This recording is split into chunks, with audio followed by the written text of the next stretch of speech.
Hoy quiero hablar de una constitución que no está escrita en un solo documento, pero que inspiró a casi todas las que vinieron después, la Constitución inglesa.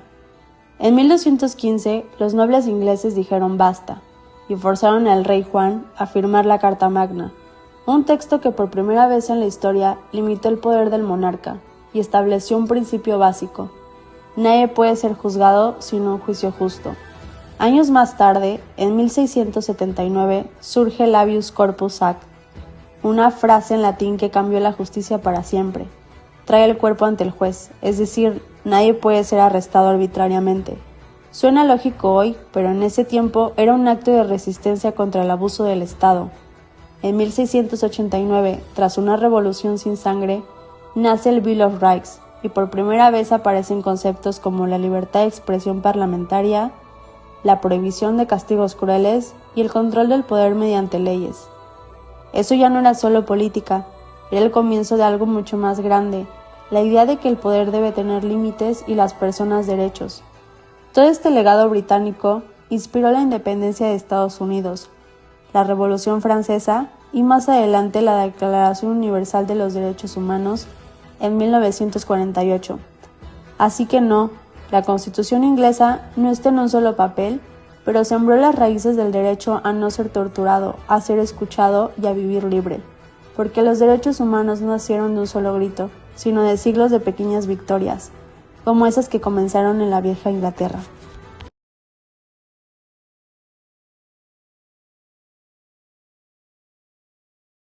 La independencia de las 13 colonias de Norteamérica, un proceso que no solo dio origen a los Estados Unidos, sino que también cambió el rumbo de la historia mundial. A mediados del siglo XVIII, las 13 colonias británicas en América del Norte vivían bajo el dominio de Inglaterra. Aunque eran prósperas económicamente, estaban sometidas a las decisiones de la corona sin tener representación en el Parlamento británico, lo que generaba un fuerte descontento. Una de las principales causas fue el descontento por los impuestos sin representación.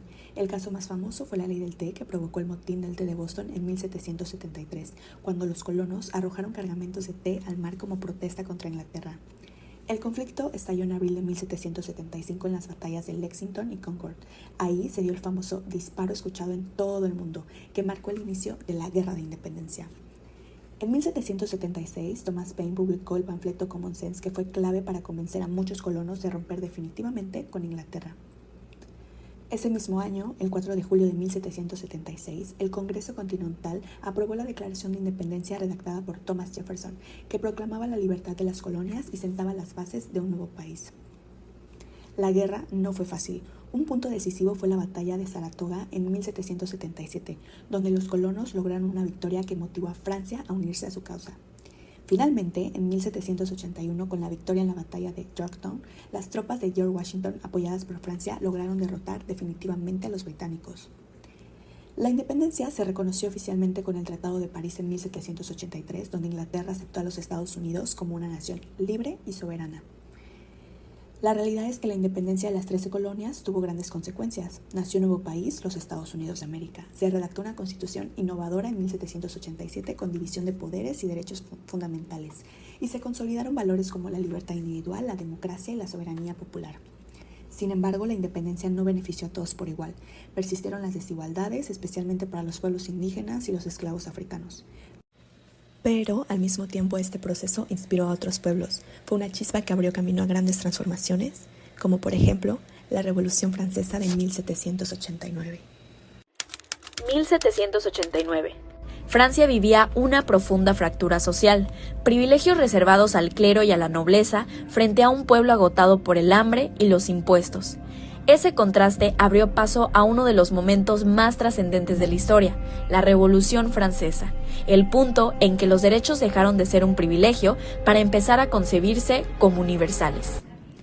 La caída de la Bastilla no fue solo la demolición de una prisión, fue el derrumbe del absolutismo y el nacimiento de una nueva era. Ese mismo año, la Asamblea Nacional proclamó la Declaración de los Derechos del Hombre y del Ciudadano, que afirmó principios que hoy parecen evidentes, pero que entonces fueron revolucionarios.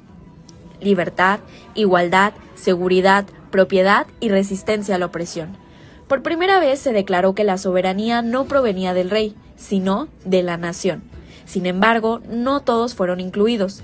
Las mujeres y los sectores marginados quedaron fuera de este ideal de igualdad.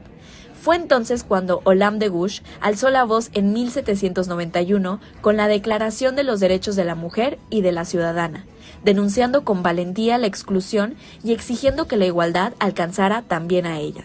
En 1793, una versión más radical reconoció derechos sociales como el trabajo, la educación y la asistencia pública, mostrando que la dignidad humana abarca no solo libertades, sino también condiciones de justicia social.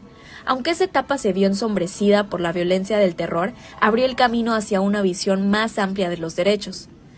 La Revolución Francesa nos enseñó que los derechos no se imploran ni se conceden, se conquistan con la voz, con la razón y a veces con la vida.